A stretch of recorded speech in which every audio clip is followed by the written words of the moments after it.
Hello and welcome to the Whet Palette Podcast. We have fun around here. If you listen to the Whet Palettes Miami Chef Spotlight episode featuring Pedro Mederos, you already know how much love, risk, and creativity go into every plate at Kojin. This time, the story continues through the lens of Katherine Mederos, pastry chef, co-founder, mother, and I was going to say quiet powerhouse, but now I don't know about that.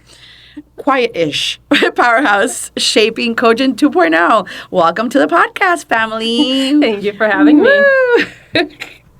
I need a second. Okay. Sorry, I threw you off. I know you totally too early in the morning. Off recording conversations. We're good. Okay, let's talk. Let's take it let's start from the beginning with you. Yes. Sometimes I go in different order, but with you, let's start from the beginning. Where were you born and raised? I was born and raised in Cleveland, Ohio. Just like Miami. Igualito, the same. Exactly, obviously. Is why I was drawn here. Yeah, you're like, this is like home. Oh, my God.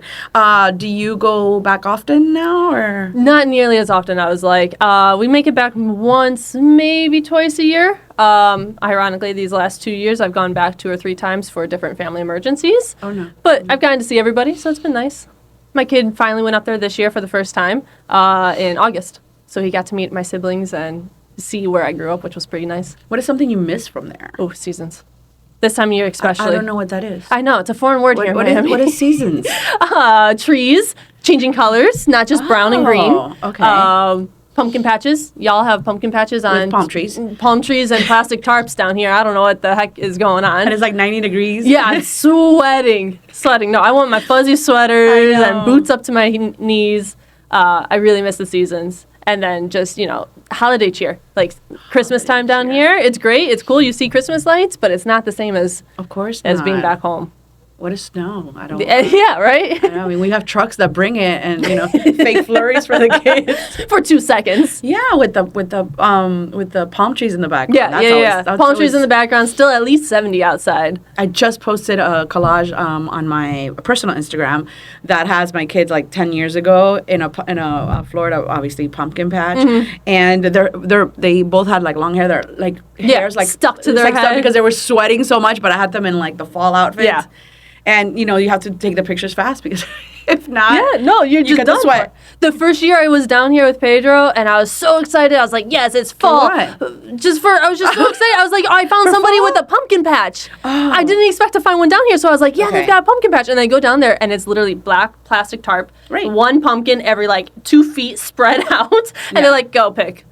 And I was like, what is this? This is like a parking lot. It is, usually a parking lot. Okay, well, welcome to Florida. Thanks. So did you grow up in a food-centric family, or were you the first to fall for the kitchen? Oh, no. Nobody in my family cooks at all. Like, my mom is, Wow. I love her dearly, but she's a fan of the believer that if you make a pot of chicken noodle soup, you can leave it on your stove overnight and just eat it the next morning for breakfast. So it was a long time. Yeah. Okay. Yeah. And when did food shift from something you loved, I'm guessing, to something you wanted to pursue? So I would bake around the holidays with my grandma, and I was like, oh, this is Through fun. the seasons. Yes, when the seasons came around. And when I was starting to decide what I was going to be doing after, high school and when I graduated and everything, I started going to school for architectural engineering. Something I was really into and I loved it, but then when I was sitting at a desk for 8 hours in a row staring at a screen, I absolutely hated life. And obviously in my underdeveloped brain at the time, I was like, oh, architectural engineering to baking cookies. So I ended up going to community college and I got my first associate's degree in culinary arts.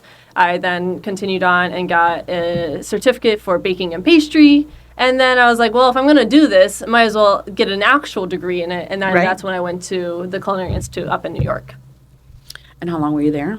Oh, I was there for 3 years. I started in fall of 2017 for my associates in baking and pastry. I did my concentration in advanced pastry arts out in California where I met Pedro. Mm-hmm. And then I returned to New York in 2019 and finished out my bachelor's of hospitality management, business management with Is that something that you recommend? Because everyone feels differently about that. If you're planning on just working in a kitchen, working on the line, or even front of house, I don't think it's necessary. I know plenty of amazing chefs that... It's not necessarily cheap either. It is not cheap whatsoever. Right. I mean, I went on a lot of scholarships. I busted my butt to make sure as much of my tuition was paid by somebody else as possible. But no, I don't think it's necessary unless you want to open your own business. I know chefs have a reputation for, I only cook and someone else handles the business side, and I never wanted to be that person. So that's why I specifically went for a business management degree with a focus on hospitality. And, for me, it's worked out great. I can't argue. What is something from that schooling that you feel still guides you today? The rigid structure, I think, is discipline. really great. The discipline from it, not only in the kitchen, but out of it. CIA was a military school originally.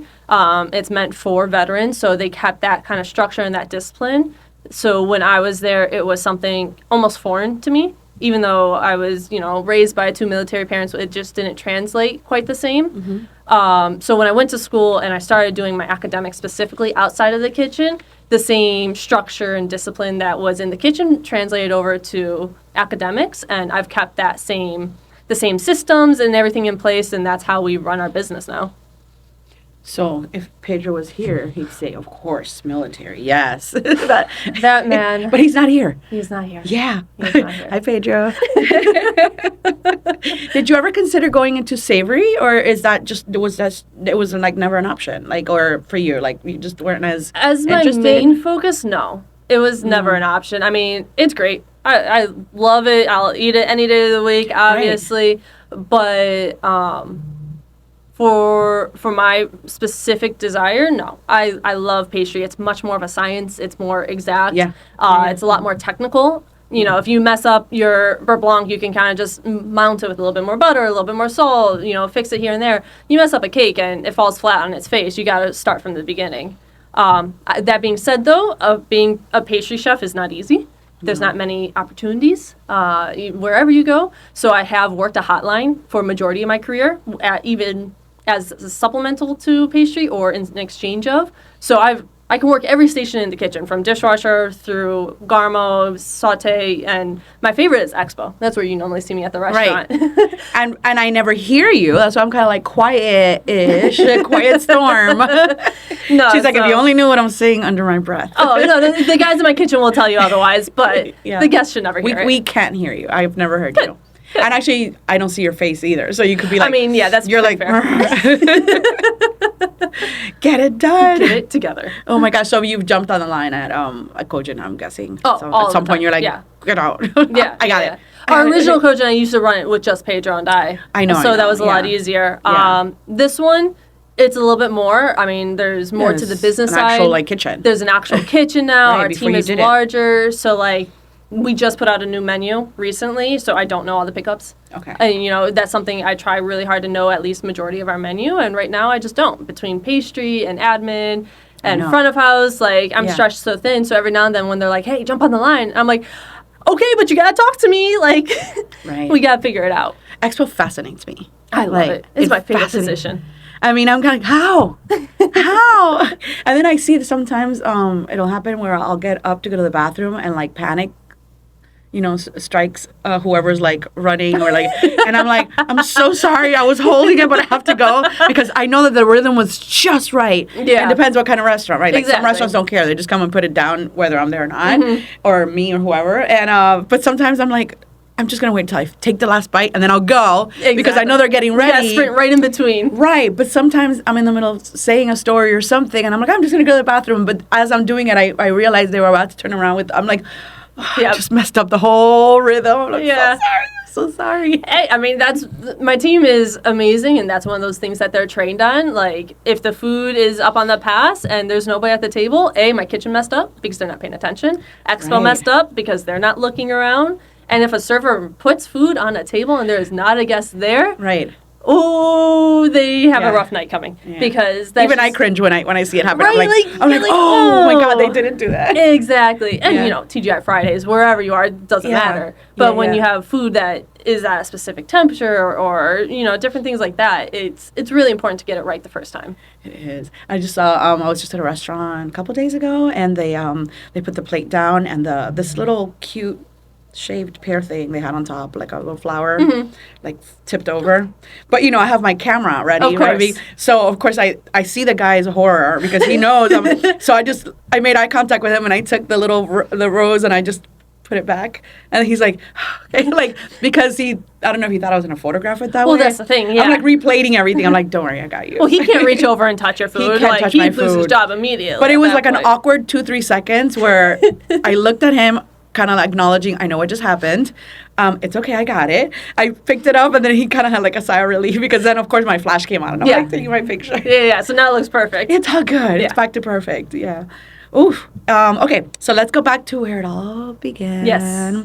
How did you and Pedro first meet? I know his version, but today we will fact check everything he said before. Oh, gosh. Episode 21 for those interested in more scoop. Yes. Because he had a lot to say. He always does. Here is, and I know you were there that day, but you were, you were good, actually. You didn't jump in too much. No, I did not. Okay. All yours. So, the conflicting story. The real story. The keys, the Taco Bell, the whole thing. Yes. So, it's been 6 years now. We just celebrated our anniversary. So, we're going to claim old age is making our brains fuzzy at this point. Mm-hmm. But I remember seeing him when I first moved onto campus. I might have to do a side-by-side. That would be really funny. Like, him saying something and you saying something else. He's wrong, obviously. He's obviously wrong. This is why you're here by yourself. Yeah. He got kicked out. No, so I moved onto campus, and it was my first day out in California on the California campus. You're so young. I was a baby. I mean, you're still a baby, but you were so much younger. No, so he was the RA for both of the buildings. He was checking everybody in, and horrible to say, but I just remember looking at this man. He was completely shaved. No facial hair, no hair on his head, completely shaved. And I was like, wow, that is an interesting choice. Because he definitely looks like, a man who looks like he needs to have a beard on. He looks like that kind of man. Okay. And he was baby-faced. Okay. Well, whatever. So then I go through, I check into my room, whatever. And then a couple of weeks pass, and I'm really good friends with this one girl. And she is talking to Pedro because she has a crush on him. And I was like, whatever. I was not interested. I had no desire to interact with anybody in California in that way because I was like, I got to bounce back to New York in a couple of months. Yeah. She starts talking to him, and then he's obsessed with somebody else. And it was just like this whole college drama. Wasn't worth it. And so... Right. Culinary triangle. Yeah, right? Love triangle. Obscene. And so then one day, when the California fires started coming through, we had no power. All the power got cut to Napa Valley, and specifically where we were, and I wasn't about to spend the kind of money to go live in a hotel for a couple of weeks. Most of the students weren't in that kind of position. And so he and I started talking more like people and not just, oh, I'm here because she doesn't want to talk to you by herself. And then we started talking. He saw a couple of my tattoos, and some of them, reference Costa Rica, Puerto Rico, Miami, and we just started up a conversation. And from there, we actually became friends, and it wasn't just like acquaintances. And then the night of it was technically the night of trunk or treat in California, where like the school, the students can set up their cars and go trick or treating to everybody's car in the parking lot.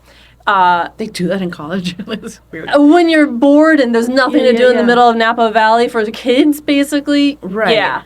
No, I thought you guys were trunk. Oh, you were setting it up for the kids. No, I mean, I say kids. The kids in CIA are coming in at 17 years old. Okay. So I was just setting it up because I had literally nothing else to do on a fucking Friday night. Yeah.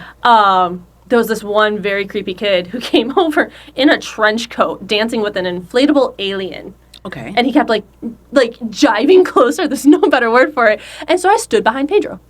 Pedro's a rather large, intimidating human being, so I stood behind him. And he protected me from this guy in a trench coat with an alien. And then that's None of this, by the way, is in his story. Oh, that's what I'm saying. He's wrong. He is so wrong. And then we ended up going out for burgers and shakes after the entire event ended. And that was the night we actually had our first kiss. Okay. So there's that. His favorite story to say, though, is we were in the lobby of our dorms, and it's a table like this. I had all my stuff spread out. I'm working on assignments. It's like 1 a.m. I'm just trying to get my stuff done. And my keys are set out on the table. On my keys are my car keys, my dorm keys, everything. And I had just bought a car, like a used car. But for me, I had just bought a car. It had no plate, no license, like no license plates, no insurance, nothing. So it was just sitting there waiting for the paperwork because I was registered in Ohio, living in New York, now living in California. So it took a minute to get everything together. He goes, I'm hungry. I was like, that sucks. Like, you got food in your dorms? Go. Right. And he goes, well, I'm going to Taco Bell. He swipes my keys and starts walking out of the fucking building. Right. So that one we could fact check. So that one you can fact check. You got one right. Yeah. So then I'm like shoving all my stuff into my bag, and I'm like, where are you going? You can't drive my car. It's not allowed on the road. Like, you're not supposed to have my keys. He goes, well, I'm going. You can either get in or I'll be back. And I got in. What else are you going to do? Right? You got to make sure. And you're still in. Yeah, still in. You're like, damn it. Hey, I got free Taco Bell that night, okay? Like, I can't argue. Okay. So then, yes. That was before the kiss. That was before the kiss. Okay. But, so this is like the whole, depends on whose story you go by, because I remember the first day we met, which is when I moved on to property. Right. He remembers the first time we went off property together, and I make it the first day we had a kiss. Okay. So, like, depends on where you're going with the stories. Okay. And then, I mean, the rest is history by now. Like I said, 6 years later, we're still in it. So. Okay. So tell me about that transition. So a relationship begins. So yeah, relationship began, and then that was end of October. And so it's your anniversary now. Yeah, we just celebrated our 6-year dating anniversary. Our dating anniversary is October 21st. Our son was born on October 22nd. He just had his 3rd birthday. And then our wedding anniversary is October 23rd. We just celebrated our 4th wedding anniversary. So we make sure we just put it all in 1 week. Just done. October, yeah. Because it's a season. Yeah, it's a season. It's only season down here. Yeah. No, so our relationship started end of October. Somewhere in between October and the beginning of December, he and I flew down here to Miami for the first time together. His cousin was getting married, and that's when I met the Cuban family. I'm so sorry. Yep. Yeah. First time I met the entire family at a wedding, and his aunt felt the need to publicly humiliate me, and so that's a whole... I'm sure it was out of love. Oh, yeah, now. Right. Now, because I was the only non-Hispanic in that entire Not only non-Hispanic, you're from Ohio. Yeah. That's a whole different kind of like whiteness. So can I say that? I'm like, yes. Yes. That was a whole different kind of dump story right there. Oh, you were the cute gringa. Okay. Pretty much. And I'm like, why are these people yelling at each other? And he's like, oh, we're just talking. Why is it going until 4 in the fucking morning? You're like, I'm tired. Can we go to sleep? No. Kids sleeping on the floor, chairs. Yeah. It was a whole thing. And then music. End of December finally came around, and it was time for him he graduated, and it was time for him to move back home, and it was time for me to move back to New York. I had to finish out my degree. And I looked at him, and I remember very clearly looking at him and going, so, like, we're good, right? We're done. I don't do long distance. I've had bad luck with it. I was like, I'm not doing this shit. Yeah, no. And he's like, the fuck are you talking about? No, we're not done. Mm-hmm. This is nothing. This is easy. It sounds like him. Yeah, right? He's like, I'm not accepting that. And so from basically January until the world ended in March of 2020, almost every other week he flew me down here.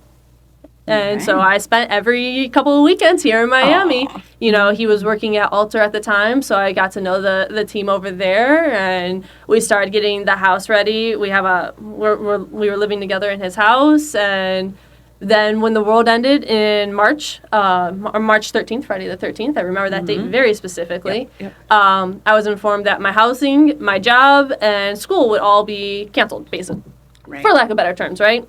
I drove home for a quick moment, celebrated my brother's birthday. I was there for 4 days, and then I drove straight down here. Lived here ever since. End of 2020, we started E&P Dumplings in South Miami, where the old Threefold location used to be. We were there from November of 2020 through something like March of 2021. And then they decided that they were not going to renew their contract there. Like, Threefold wasn't going to stay there. And they gave us plenty of heads up. So we posted on Instagram. We're like, hey, we're leaving this spot. We're outgrowing the pop-up scene. Like, is there something else anybody else can offer us? And then that's when we met the team from Hachidori Ramen.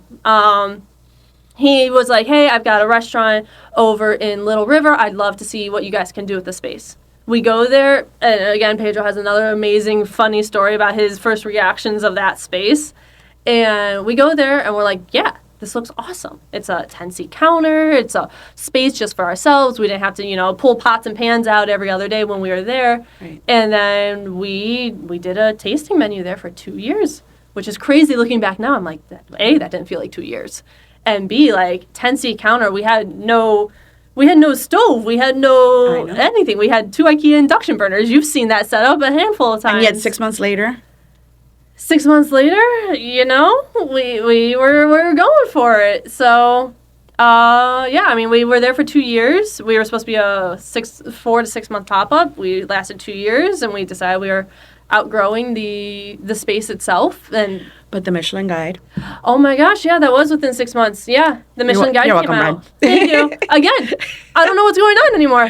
That was the Michelin a big Guide deal. came out. It was a huge deal, and we had no idea what was going on. Because you were like a pop-up, but not really like little, and like we didn't know if we didn't even have a kitchen. Yeah, we didn't have a kitchen. We didn't know if we were even up for any kind of award because we didn't know what the Michelin Guide was doing. That was their first year. Mm-hmm. Nobody really had a clue of what the guidelines were going to be. Right. And then I remember I was being interviewed for a board position for a college I used to attend back in Ohio, and they were interviewing me, and they had a camera there, and I opened up my phone in between filming the takes, and there's the email from Michelin Guide. Like, hey, fill out the information. Not, oh, you got anything. It was just like, I'm looking for your information. And I'm like looking at my phone like, what is this? I thought it was spam at first. And then I showed it to Pedro, and he starts crying. When we realized that it's real, he like started crying. He's like, we're in the Michelin Guide.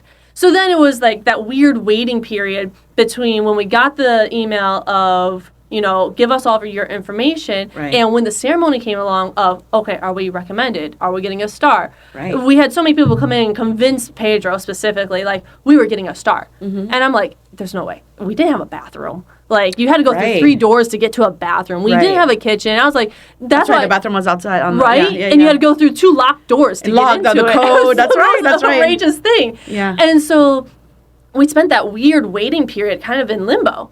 Guests thought we were getting a star. People thought that we were not even recommended or had anything going. So when the ceremony came around and we became a recommended restaurant, that was insane. Again, a 10-seat counter hidden. Yeah. We had no idea that was even a possibility. And then we got it that year. We kept it the next year. And then when we announced that we were going to be closing that location, I remember like him and I having this conversation of, what do we do? Like, so we ended up emailing the Michelin Guide. I was like, I don't know what the process for this is. What should we do? So I emailed them and I'm like, hey, this is our last date. I just want you to know so it's not in the guide anymore. Oh. So because when we closed, it was one of those things like, we're done. At the time, we had no idea if we were going to find another location or not. Right. It was just leaving it up to the universe, hoping that something worked out. Yeah. And it took us a year. And then almost a year to the date from when we closed, we opened. And in between, you were doing like selling like jams and little things. Yeah, we were like dabbling in, the small retail products. We were consulting. Pedro and I picked up jobs. I mean, we also had Jameson at that time. Jameson was very small, very, very fragile at the time. So we were like trying to balance our schedules, and we went from owning our own business, making our own schedule, knowing exactly what to expect day to day, to suddenly being at the mercy of, as many parents find, employers and scheduling and transportation and babysitters. It's the first time I'd ever had to find a babysitter for my son. In come the Cubans. Oh, no, I wish.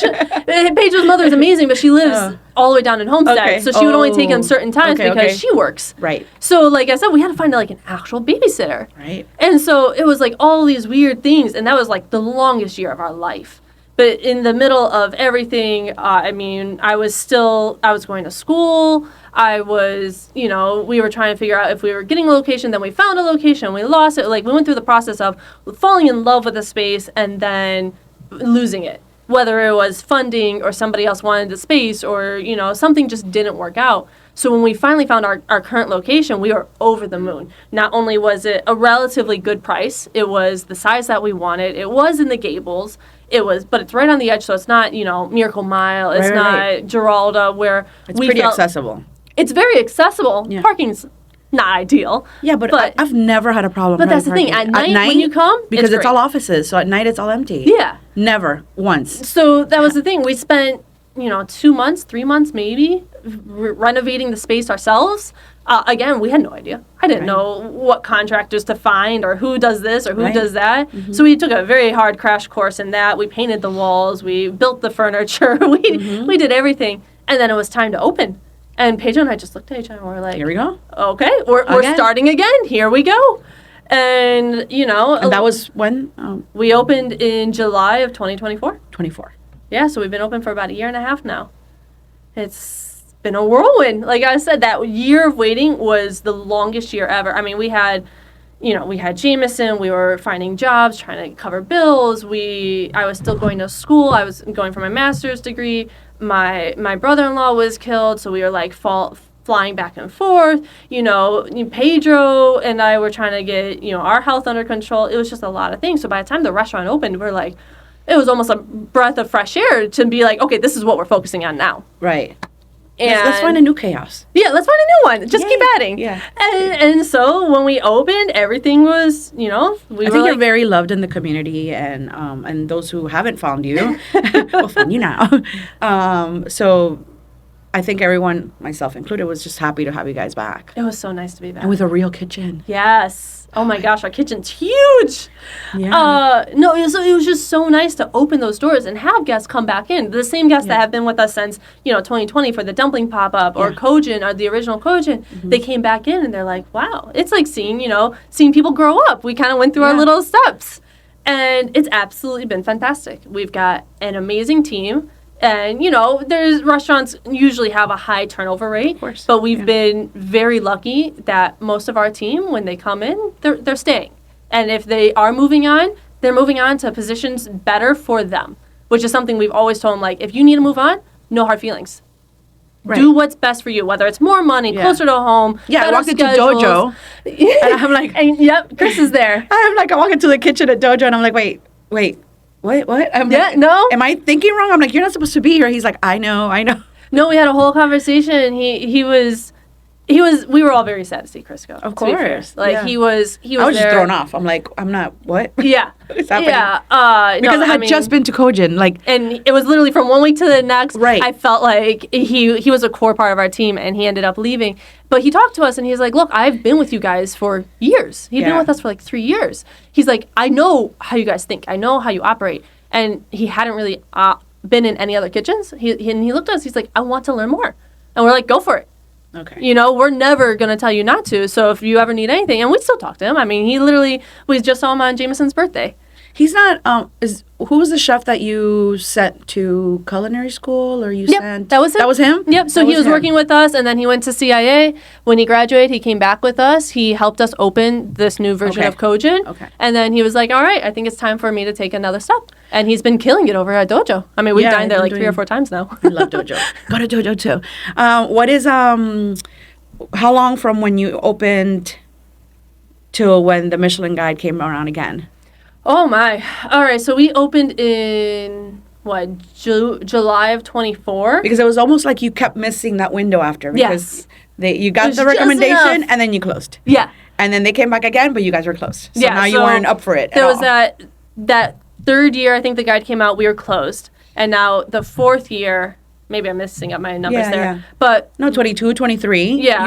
You weren't open, and then 24 you reopened. Okay. So that one again. But you opened after April.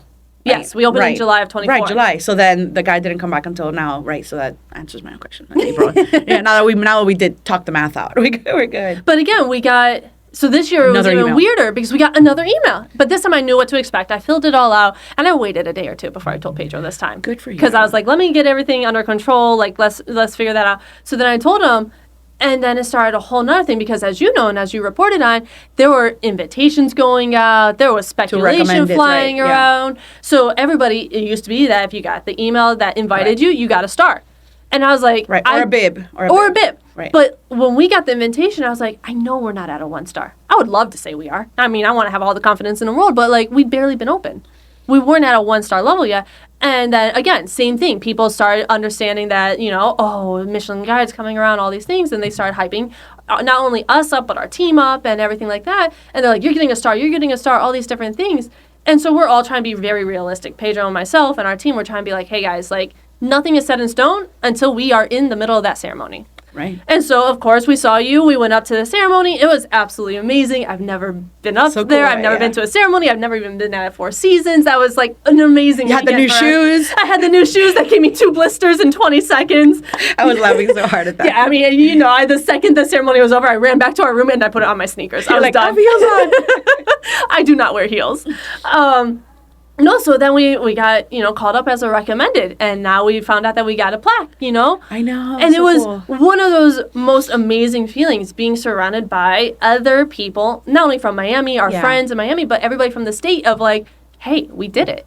We're what? It's a big deal. Like at the time, there was 71 in the guide. I think that's decreased a little bit now as some closures have unfortunately happened. But, you know, out of 70 restaurants in a state, especially the size of Florida, we were beyond thrilled. And our team, I'll actually have to email it to you. Our team made us an amazing video while Pedro and I were out of town. Because they were all celebrating. They were actually together watching the ceremony. They were all celebrating. And they made us an amazing little video of like, hey, you guys did it. Like, because for Pedro and I, we're in it every single day. You know, our kid is at the restaurant. We're in there every single day. So it's so easy for him and I specifically to just lose focus of, we're actually doing something. Yeah. You know? And so...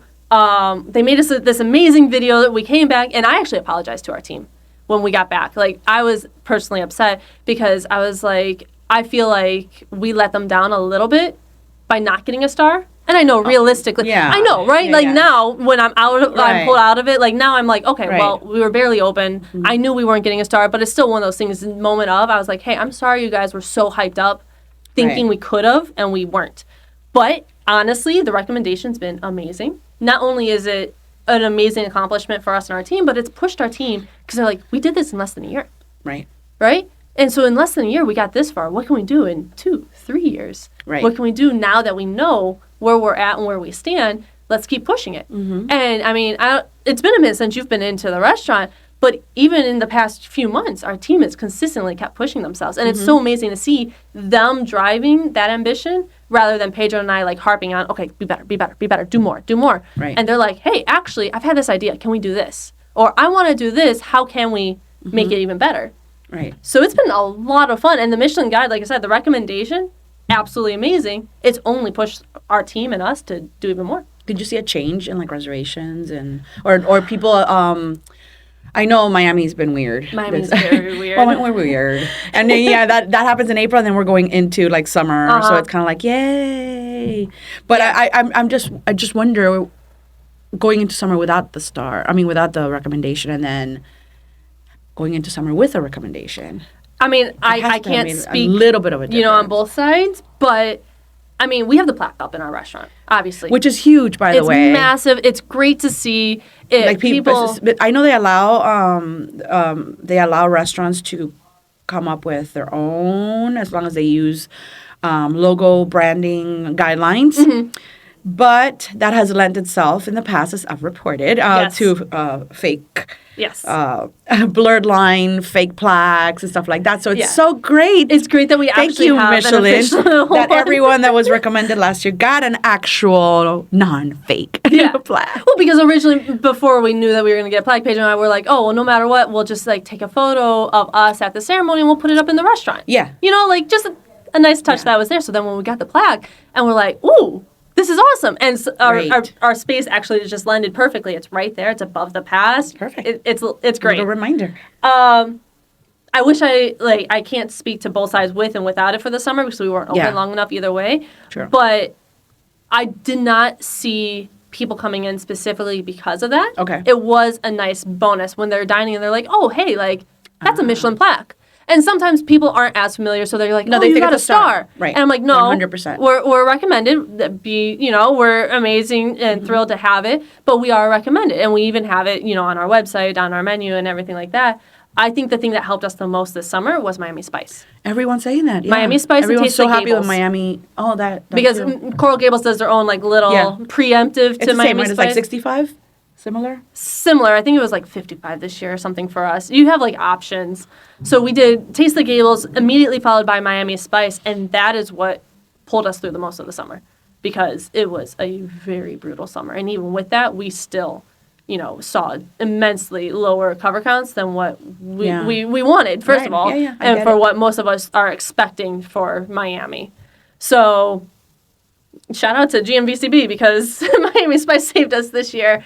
And then next year, I think it's one of their anniversaries. So, they're making an even bigger hoopla out of it, which we're excited to be a part of on that. Whose anniversary? The GMVCB for Miami Spice. Oh, okay. I didn't realize that. Okay. I think it's like their 25th anniversary, something like that. Cool. There was a newsletter. It would make sense. But no, I mean, like I said, when people come in, they see it on the menu, they see it on our website, it's on our Instagram, but it doesn't really click like that's a recommendation. Right. So it's confusing. Not everybody understands what's the difference between that. Most people don't even know a Bib Gourmand exists. Yeah. And they keep in some states or in some countries they call it a selection. Oh, okay. They call so you made the selection, which can be used broadly. Yeah.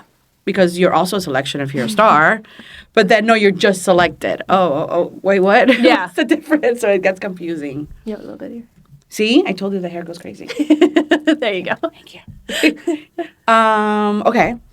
So going back to GMCVV, so that was really good. Okay, so as far as, so it should be picking up now. We're hoping. That's what I'm hoping for everyone. I'm like, yes, please, let's go. Knock on wood. Halloween's this weekend, and then we're going into November. And, I mean, we've been surviving by offering private events and, things like that. We started our brunch service on Saturdays. That's been a couple months. Saturday, not Sundays. Not Sundays, no. Sundays you do private, like, showers. Sunday and Mondays, we try to keep it just for private events and very few because Sundays and Mondays are our 2 days with our kid. Yeah, of course.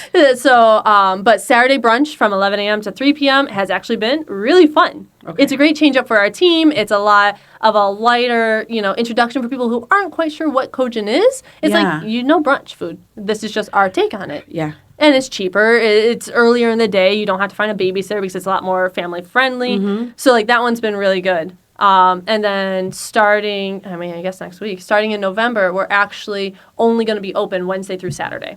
Okay. For the sake of our team, more than anything.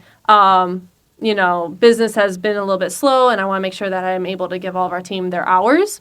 Mm-hmm. We have a small team. You've seen. We have like 7 people on our payroll right now. Mm-hmm. And so in order to not overstretch them and to not underdeliver to our guests, we made the slightly painful decision to close one more extra day. Mm-hmm. So we're going to be open Wednesday through Saturday, and it's honestly kind of exciting because now we have Tuesdays. Yeah.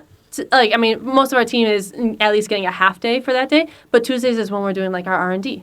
We're expanding our sustainability. So the things I brought today, our retail line. I got little gifts, people.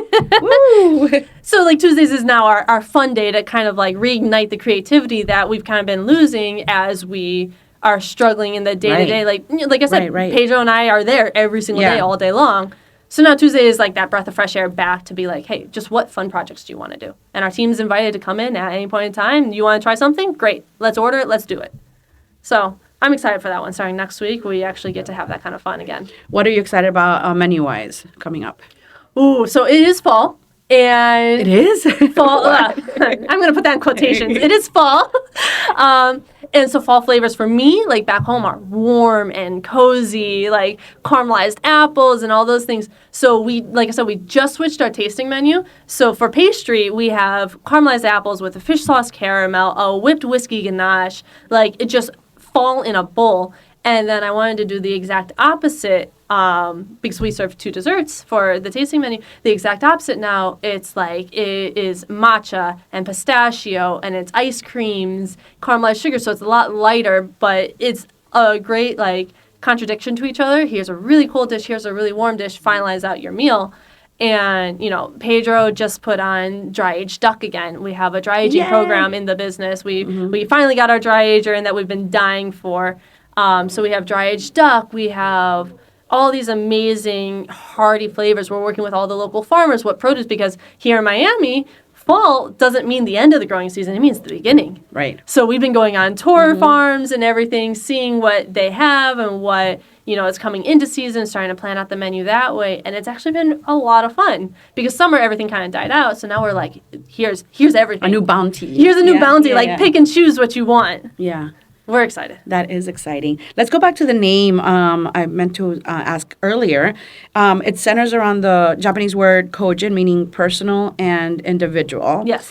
How do you bring that concept to life? When we got the space, we wanted to make sure that it felt like you were dining at home with us. That's something Pedro and I used to do a lot, which was invite guests over, and we have a small home, so everything was cozy no matter what. And but when we got the space, it was so much larger than what we were used to. We struggled with the idea of how can you make it feel intimate while giving everybody the space that they need. And we've changed the color, we added a little bit more texture to everything, we put couches in there, but what our main thing was focusing on the training of our staff. How our team interacted with our guests was the main priority for us. And Pedro's there every night. He is the star of the show at every single conversation he's a part of.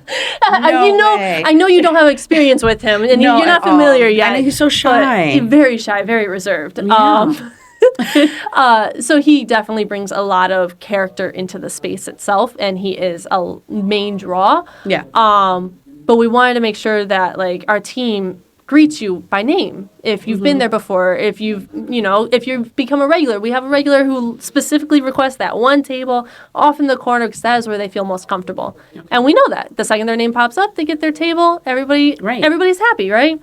And we made the decision to lower our table count over by the front windows, and we put in the couches. Right. So we have we call it the living room instead of the lounge. We call it the living room. It's got a little coffee table. It's a couple of books that kind of show Japanese art and where we're coming from. And in order, like I said, in order to offer that level of comfortability, we removed some seats in order to put in our record player, which is directly from our home. That was Pedro's birthday present one year. Yeah. And his record collection over there. Again, it was just small little touches of everything of us personally that made the space come to life. We have our personal cookbook collection up above the pass, which is about a fourth of what we actually own. Picking and choosing what to go up there was very difficult. And so, little by little, the space started coming to life. And we've been there for a year and a half now, and we are finally starting to dabble on the idea of maybe we should start putting photos up. We've done a handful of amazing collabs, different collabs over the past year and a half. And we've got photos and we have all the signed menus and everything. Yeah. And so we're in the process of starting to put that up on the walls to kind of, again, make it feel just more homey. We like to say that you're not dining at a restaurant. It's like you came over to a friend's house to have dinner. Yeah. And that's the heart of Kojin. I think that comes through. Most of the time people get it, sometimes we miss our mark and we can just keep getting better from there. But that's just the entire point. We're really just there to serve good food and make people feel comfortable. There's no... Are you serving food at the bar by the entrance? Or we no? do. You serve a full menu there? We serve the full menu. It's just like 3 seats, no? It's 5. 5, okay. Yeah, so we have a 5-seat bar, 28 seats out on the floor, and then we have the chef's counter, the 2 seats at the chef's counter. Oh, that's right, those 2 seats. Those 2 seats, yeah. So the bar itself, we don't limit people to not do the tasting menu there. Right. So, a lot of people, especially if they're dining alone, they feel more comfortable sitting at a bar.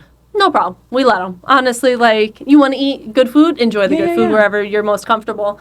We're working on putting out a happy hour menu starting in November as well, which is really exciting. Pedro's finally got a chance to bring back his sandos. I don't know if you ever remember the chicken sando. No, I always wanted to have it and I never had it. For some reason, that's the one thing that exploded when we opened up. And when you did lunch for a bit, that menu, I was always like, I want to stop in for lunch, and I never got to either. We were a little ambitious when we started doing lunch.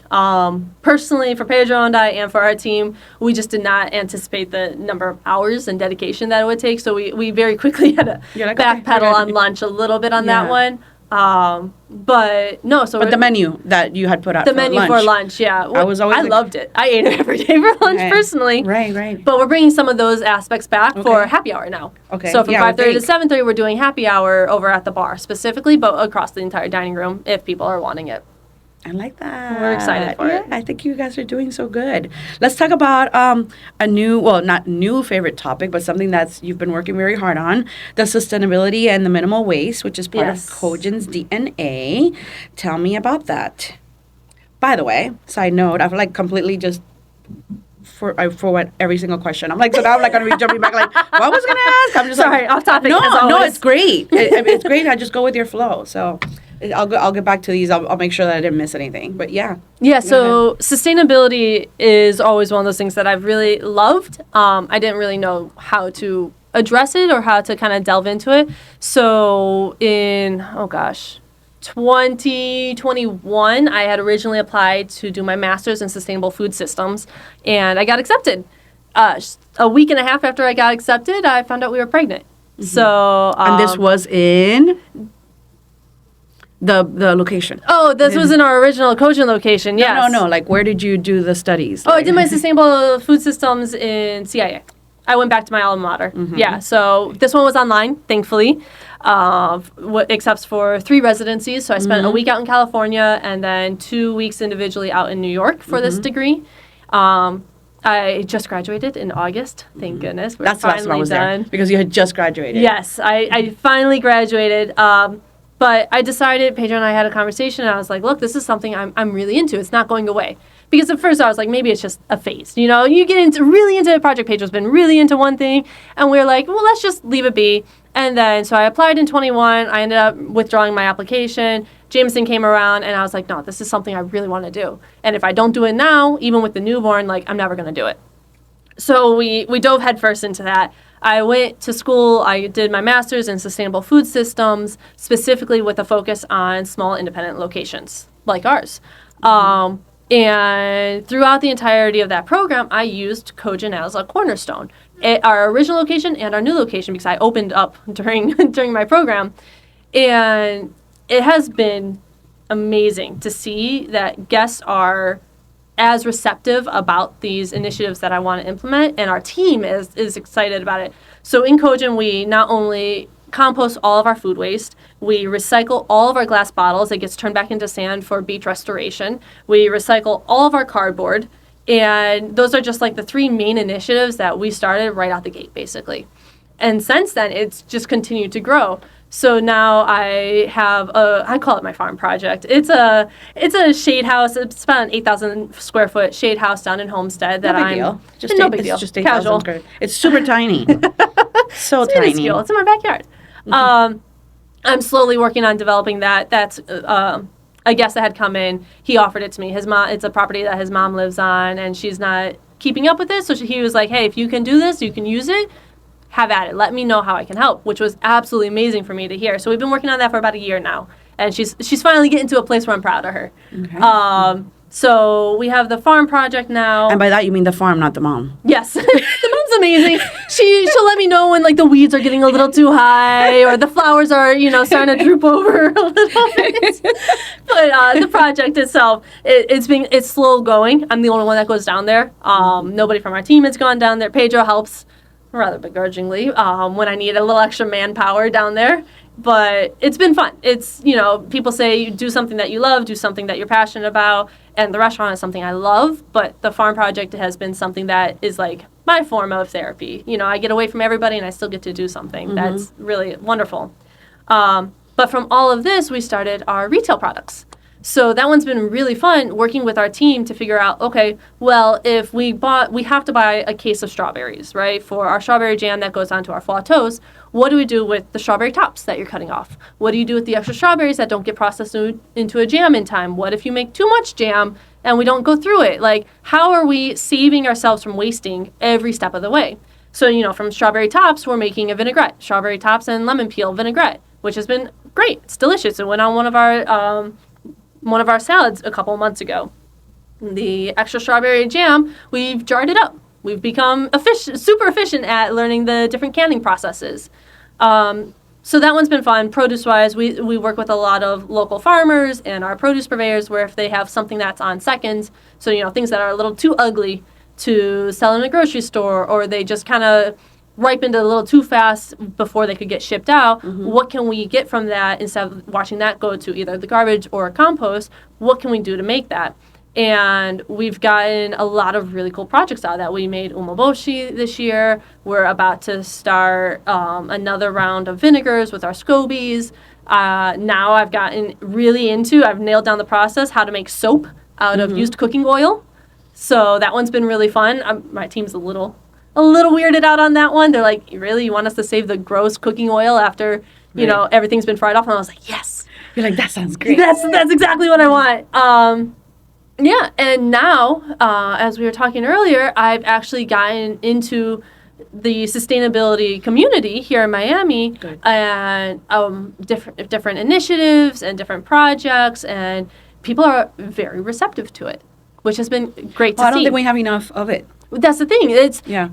It's almost common practice elsewhere in the country. Yeah. You know, especially coming from California. Miami's trying. And you're leading. You're one of the, now you're leading, so that's good. It's been great. And so, yeah, we've been doing all that. And then as part of my master's degree, my capstone project was to write a book.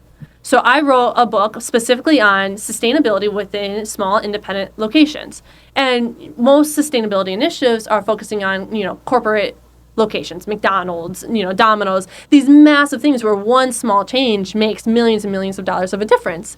Where, mom and pop locations like Kojin, you have to make a lot of small changes. We don't have the funding to put in this AI technology that tracks everyone's movement. We don't have the ability to get our own food composting machine to put out in the back of our property. We have to find these small little changes that help us throughout the day. So that's where our retail products really started to shine through. It's like, okay, well, if I don't have to pay for produce that's getting thrown away, I don't have to pay for the composting, as much composting to be done, and I can make money from the products we're making, little by little.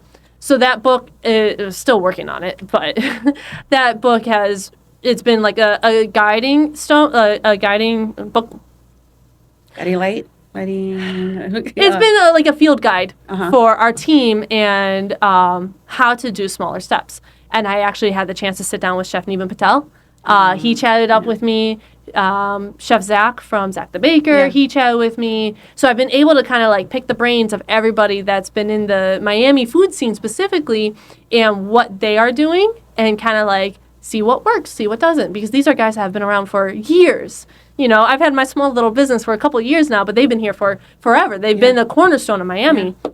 So that one's been a lot of fun to kind of like put together. Are you gonna where can diners where can anyone buy your products? Are you gonna have like a little thing in the store? I mean, at the front of the restaurant. So all of our products starting in November are going back up online. Okay. Now that I have finished my degree and we have a little bit more time, we will have a storefront back up on our website.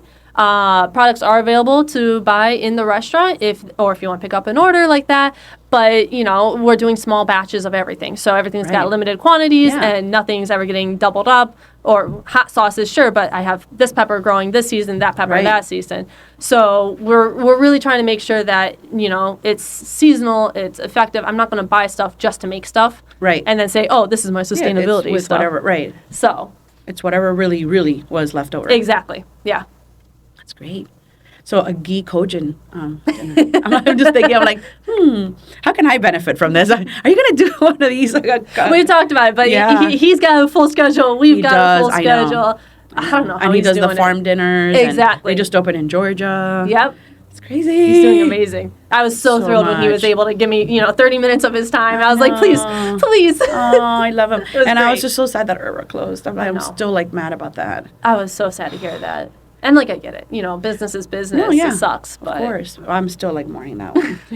Okay, let's switch gears a little bit. You're a mom, a chef, business partner, and the person who keeps everything running. Don't tell Pedro I said that. How has motherhood changed your approach to work and creativity?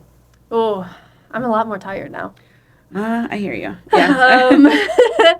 No, so, most of our guests at Kojin 1 saw me from when we found out we were pregnant all the way up until I gave birth. I worked up until 2 days before I gave birth to Jameson.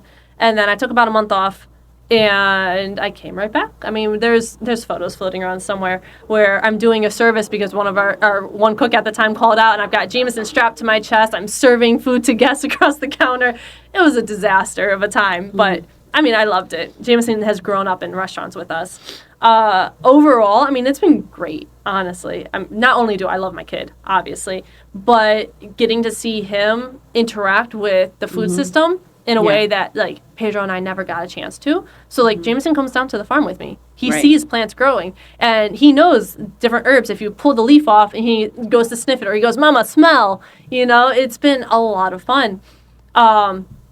It has dampened my creativity a little bit because my brain space is just so taken up. You know, you got to remember, did you buy diapers? Does he have school lunch today? Did I pack him the right clothes? You know the constant running list of everything that you're always worried about.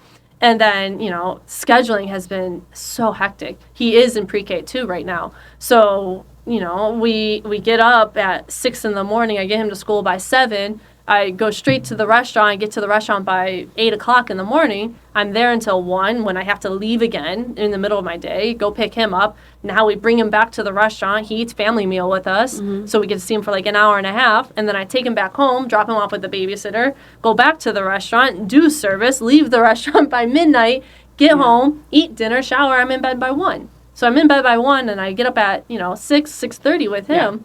And that's just repeat every single day. Yeah.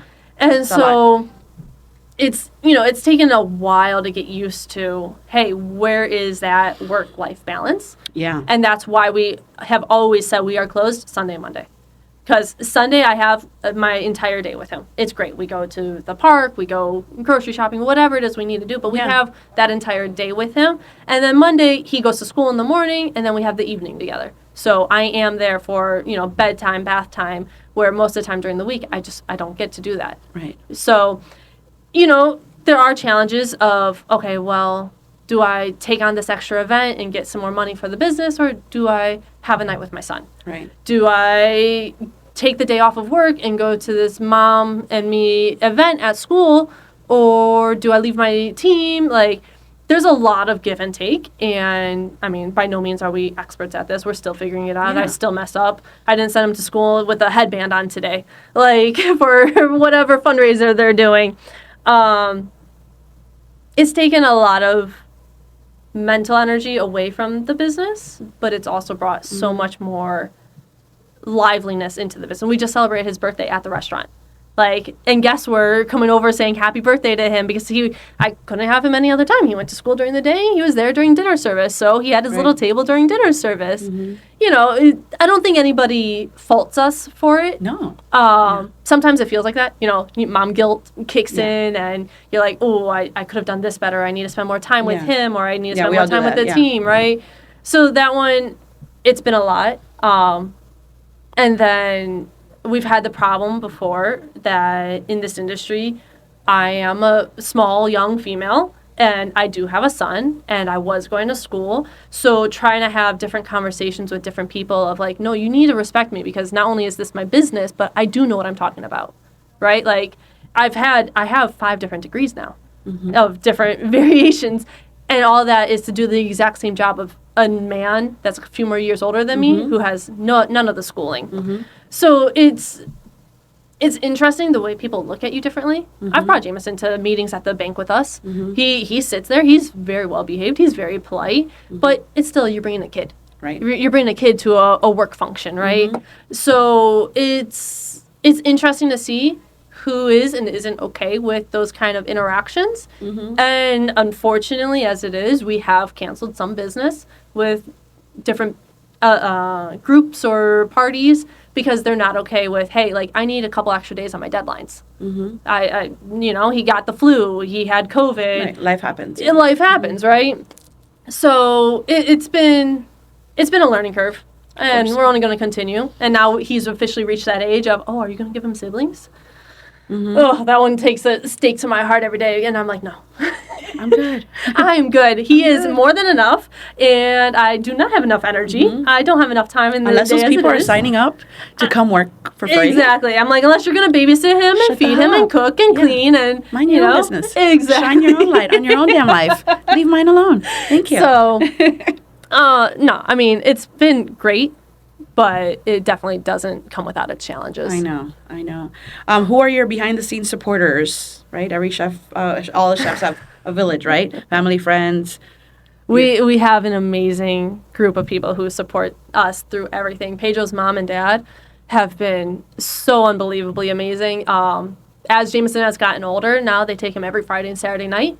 Those are later nights in the restaurants. We don't leave there until 1:30, 2 o'clock in the morning some nights. So instead of us either having to worry about, is our babysitter able to stay or one of us needs to leave, they're like, you know what? We want more time with our grandson. And they live down in Homestead. They live on a ranch. And so he loves it. He gets to go play with the horses and the cattle, the dogs. He has no bedtime. I'll live with that one. Yeah. So they've been absolutely amazing. Our team has been... I was concerned when we opened up this location because we had to have a team. Yeah. It didn't go from just Pedro and I and then either, one other person. We went and we expanded our team so significantly. I was very concerned with, would they be okay with me needing to step out some days? They look at me some days and they're like, Chef, go. Like, get out. Oh, right. Yeah. Right? Like, we'll pull, 75-hour work weeks, and at one point in time, I'm like, Jameson had that the work's never done. Well, that's the thing. Yeah. There's always a running to-do list. So, Jameson has a fever, or this happened, or that happened, and they're like, Chef, go. Like, we got this. Good. And so it's been very weird, like, hey, we made an amazing team. They know what they're doing. I trust them fully with our restaurant. Like, I left for 2 weeks in August to go see my family and to graduate, and the business kept running. Right. Like, so they've been one of the most surprising and most rewarding support groups that we've ever had. And then, of course, our friends. Our friends have been there from, when I moved down here in 2020, they saw us working the pop-up where we made $200 a week. Pedro brought home $200 a week, and I worked 3 jobs to sustain it. And they've watched us grow from that to Kojin 1 to now to Kojin 2. And they're just, like, always supporting us, saying amazing things. So we've got such an amazing support group, something I never expected. Good. And honestly, I couldn't even put into words how much they are, how much they mean to us, because I'm always blown away. Jameson's birthday, events, parties, my birthday, things like that. They're always just supporting us so much. The Michelin Awards, like I said, they put together the video for us. They all came out. They gave us cards and hugs, and it was just so overwhelming that some days Pedro and I, we look at each other and we're like, how the hell did we manage such an amazing group of people when all we're doing is we're just cooking food? Yeah. So we love it, honestly. Definitely far from the Taco Bell days. Oh, I still love a good Taco Bell. I had some last night. Oops. Okay. Let's see, because you've been so good. You're like, I don't even have to that much. Thank you. Okay. How do you decompress after a long service?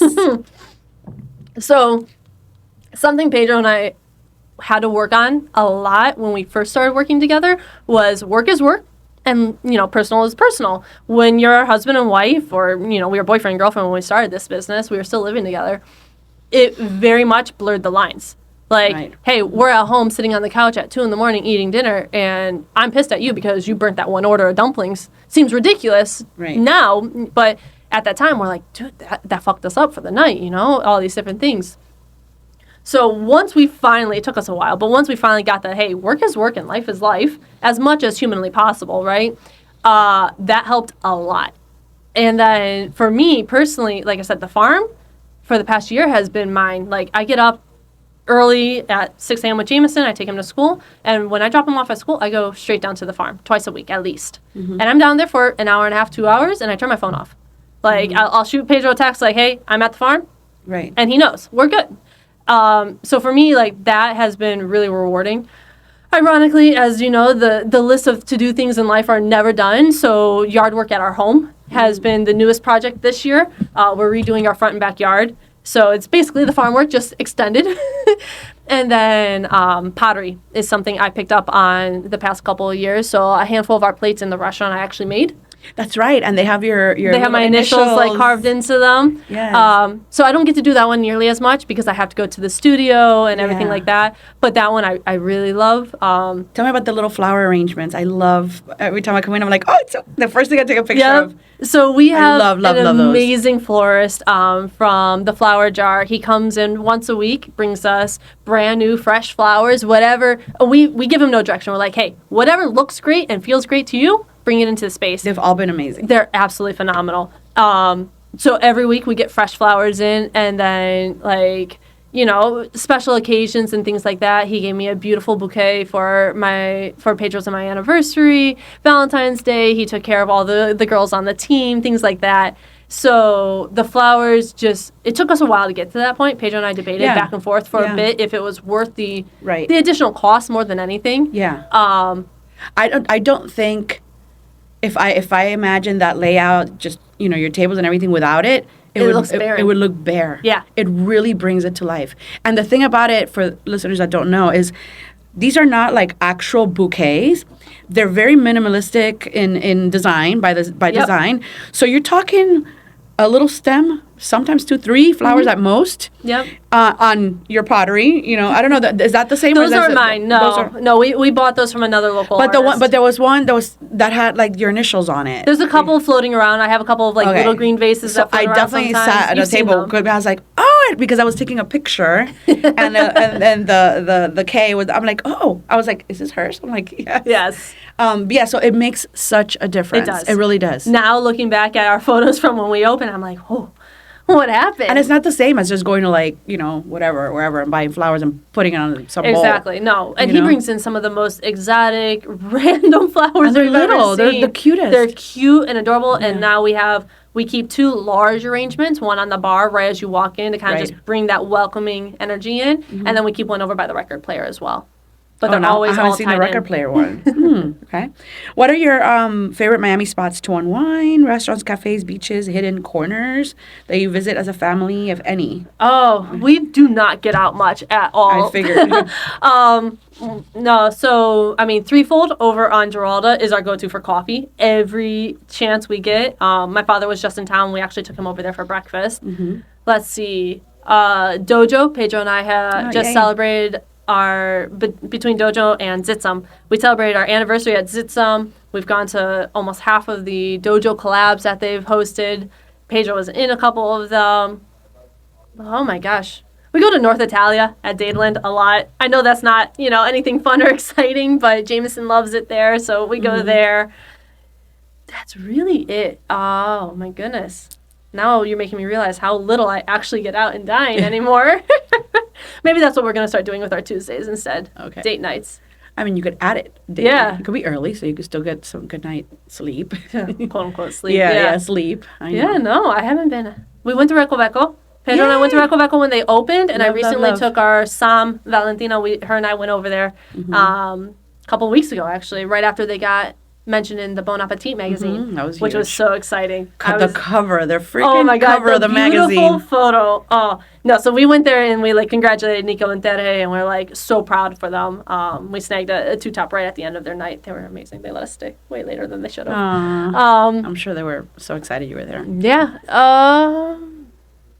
That's really it.